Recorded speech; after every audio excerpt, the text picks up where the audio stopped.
the European Parliament debates where Europe goes post-Brexit.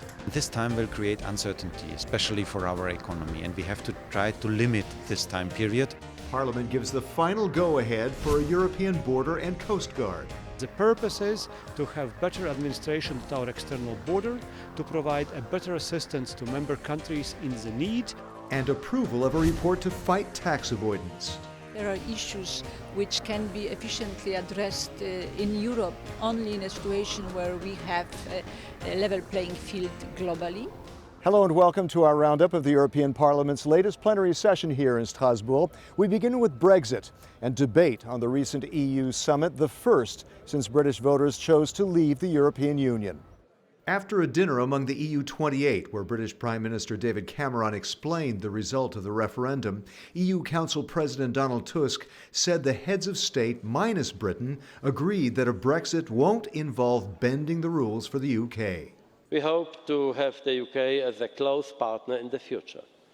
But leaders made it clear that access to the single market means acceptance of all four freedoms, including the freedom of movement. We will not sell off our freedoms, and there will be no single market à la carte. European Commission President Jean-Claude Juncker attacked pro-Brexit politicians as sad heroes without a plan. With British politics in disarray, the EU is waiting for the UK government to invoke Article 50 of the Lisbon Treaty to put Brexit talks in motion. I don't understand that the Brexit camp needs months before knowing what to do. I would have thought that they would have had a plan. Instead of developing a plan, they are leaving the boat. EPP Group Chair Manfred noted the EU economy is at risk with a Brexit process that remains in limbo. We have to try to limit this time period, so we need now a clear orientation from London what is going on, what are their ideas for the future of the partnership, and then we have to sit together and negotiate. Next, MEPs have given the final go-ahead for a European border guard and coast guard. It comes after fast-track talks to clinch an agreement between the European Parliament, Council, and Commission. It was a race against time to get a deal before summer break, to start putting in place a common EU border guard as soon as possible. The migrant crisis may have lessened somewhat, but it is far from over. The legislation approved by Parliament sets up a common border force, putting more muscle and staff into what had been called Frontex.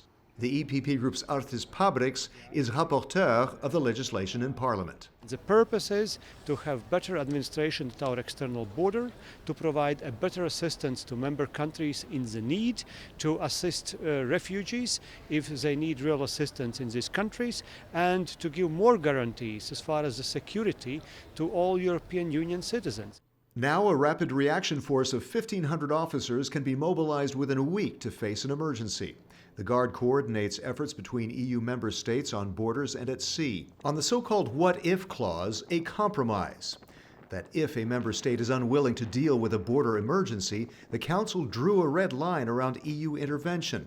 Instead, under the compromise, other member states would be able to impose temporary internal border controls, in effect ring-fencing an uncooperative member state. In such occasion, really, Council can convene and decide for temporary reasons to reintroduce the border control with this country internally, because it has to defend also the interests of other citizens of the European Union.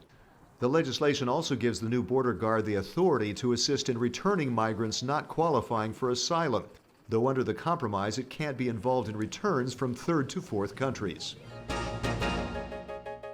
Finally, the fight to make individuals and companies pay their fair share in taxes. Parliament approved a report calling for tougher enforcement and a global approach to closing loopholes.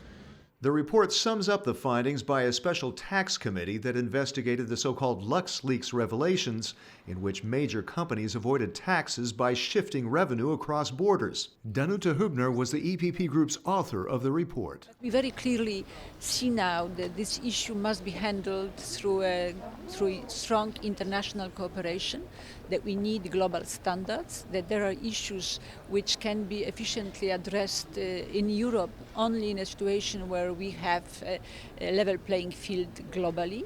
The former EU Commissioner for Regional Policy says she hopes Brexit and the UK talk of slashing corporate taxes don't complicate the quest for fairer tax systems. It's true that UK has not been among the most cooperative member states over the last years when we worked, especially, for example, on the common consolidated corporate tax base. I hope that UK, even if they leave the European Union, that they will stay as a partner for fair taxation, and they will stay also as a partner committed to OECD. That common tax base is what the EPP group says is needed to fight tax avoidance, to harmonize what is taxed where. That's it for now from Strasbourg. Find out more about the activities of the largest political force in Parliament by checking eppgroup.eu. Until next time, thanks for watching.